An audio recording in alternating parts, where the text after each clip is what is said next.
Hello friends, welcome to the session. In this session we will discuss the political thoughts provided by Allama Iqbal.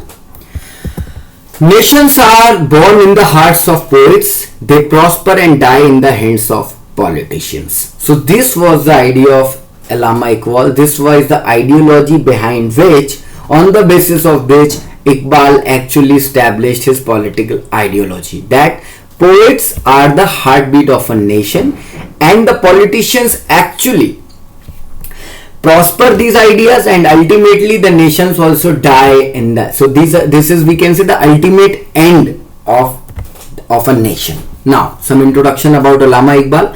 Allama Muhammad Iqbal was a great poet, philosopher and thinker. He has been interested in political matters during his stay in Europe. He used to stay in Europe.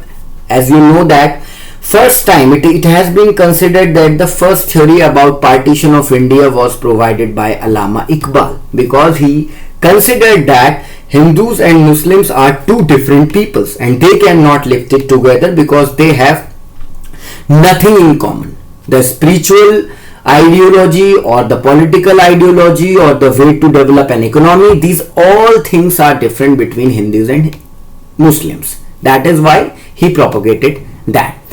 He was also a very staunch supporter of democracy. He also tried to provide his view on kingship. He was also very considered about the fabric of society, that how society helps an individual to develop.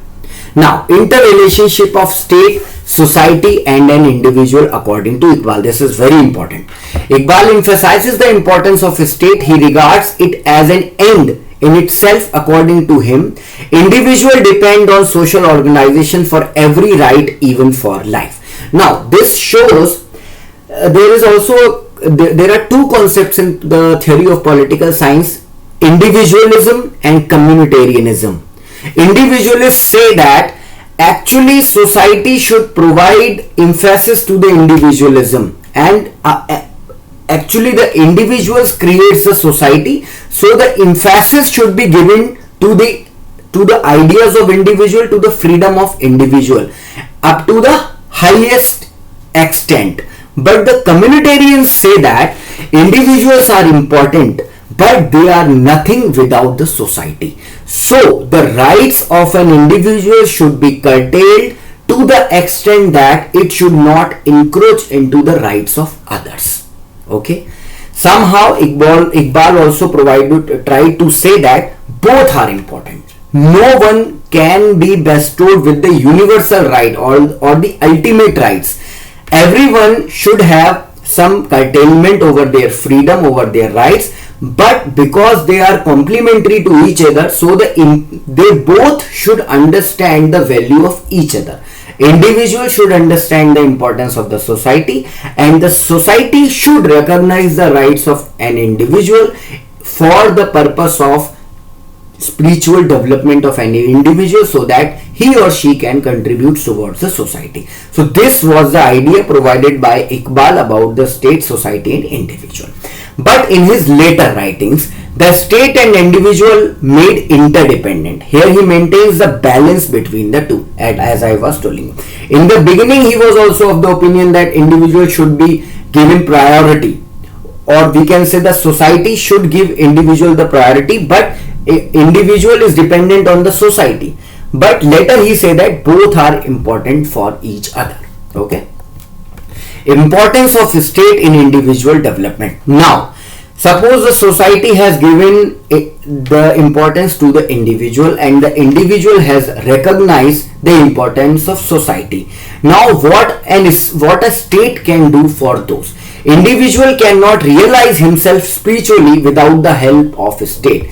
And here the meaning of state that Iqbal is trying to say is the freedom that is provided by the state. State is, in this context, state is not a political identity, but we can say an ethnic identity which can provide the freedom to its individual. And the state cannot maintain itself and cannot make any progress without the inner worth of individual, because every country requires citizen. And those citizens, if they are enlightened, if they are intellectual, if they are developed, definitely take their country to the path of progress. So Iqbal actually highlighted both of these things. Here I would also like to mention that somehow the political ideas of Iqbal were neglected so far. But this year it has been included in various exams, it has been included in various literary works, so that we can understand what are the alternative ideologies which are provided in the modern Indian concept apart from which we were reading till now. Okay. So as again Iqbal established that both are interdependent to each other. Individual depend on society for his survival, and society should also play a supportive role, and the state should maintain such condition where every individual can develop himself. In this, Iqbal pointed two terms, individuality and sociality, and they both are analogous to the words which I was telling you earlier, individualism and communitarianism. Okay, individuality composed of wishes, desires, passions and intentions. Whatever an individual have within himself, those are the assets of an individual, on the basis of which that individual will perform his duties. All of these things are self-directed and self-determined, which an individual can utilize only in society, because an individual can develop himself under certain social condition. Suppose one wants to become a businessman, but that country does not support capitalism, or that country does not support the right of property to the individual. How he will do business? So that country should provide such conditions where the individual can fulfill his wishes. But if those wishes are, we can say, synchronous with the wishes of the country, then they will both complement each other. Okay. Now the importance of society. Living with other fellow men is a natural desire of an individual. Society contributes to improve and fulfill individual aims and goals. So here with these three previous slides, we can say that Iqbal put a very much emphasis on the interdependency of society, individual and the state.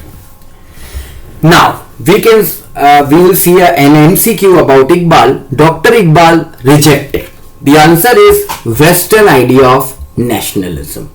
The nationalism of Iqbal was free from the Western idea of nationalism. Iqbal used to say nationalism should be in every aspect of life, not only for the purpose of war, not only for the purpose of economic prosperity, while nationalism, we can say, is a prima facie requirement for the spiritual development of any individual.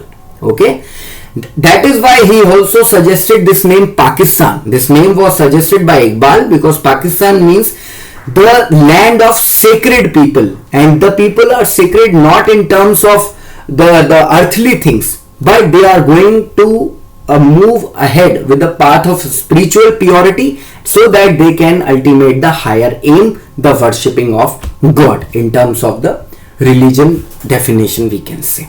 So this is all about Iqbal, friends. I hope that you will note the content of this lecture. This is very important for you to understand. That's all for the session. Thank you.